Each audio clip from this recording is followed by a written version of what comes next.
Hi అండి. ఇప్పుడు నేను పాలాకు పప్పు అయితే చూపిస్తా. ఆకైతే ఇట్లా వలిచి పెట్టుకోవాలి. నేను ముందే అయితే బ్యాళ్ళు ఎండుమిరపకాయలు అయితే ఉడకబెట్టుకున్నా. అందులో కొద్దిగా పసుపు నూనె కూడా వేసుకొని ఉడకబెట్టుకోవాలి.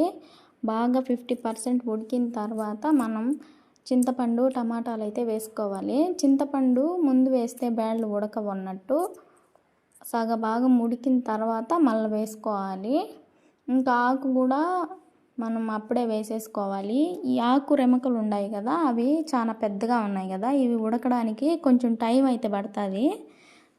మీరు మెత్తగా ఉడకబెట్టుకోండి.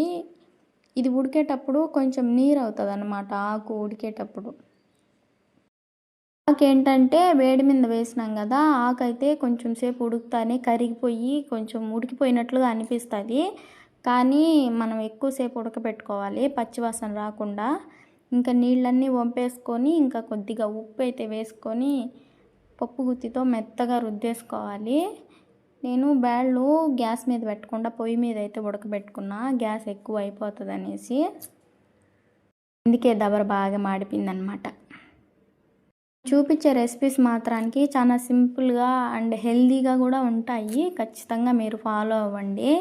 టేస్ట్గా ఉంటేనే చూపిస్తా, లేదంటే లేదు.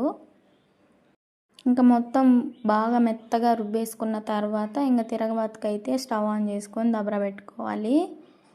ఇంకా దబరలో కొద్దిగా నీళ్ళు అయితే ఉన్నాయి, అవి ఎగిరిపోయిందాక అట్లే ఉండిచ్చిన, లేకపోతే నూనె వేసినప్పుడు అంతా మొహాన పడుతుంది అనమాట. ఇంకా పోపు కోసం అయితే నేను ముందుగానే అన్నీ కట్ చేసి రెడీగా పెట్టుకున్నా. ఇంకా కొద్దిగా ఆయిల్ వేసుకొని బాగా హీట్ అయిన తర్వాత మనం ఉద్దుపప్పు, ఆవాలు, జీలకర్ర, శనగబెళ్ళు అవన్నీ ఉంటాయి కదా, ఇంకా అవన్నీ వేసుకోవాలి. ధనియాలు కూడా ఉంటే కొద్దిగా వేసుకోండి.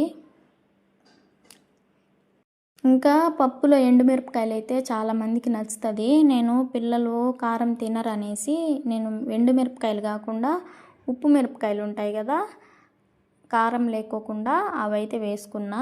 మీకు నచ్చితే ఏదైనా వేసుకోండి ఉంటే.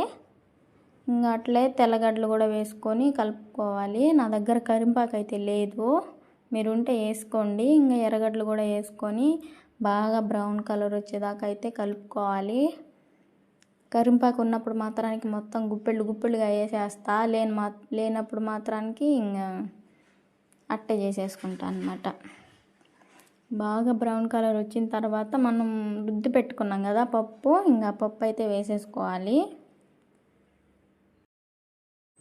అంతేనండి, మన పప్పు కంప్లీట్ అయిపోతుంది.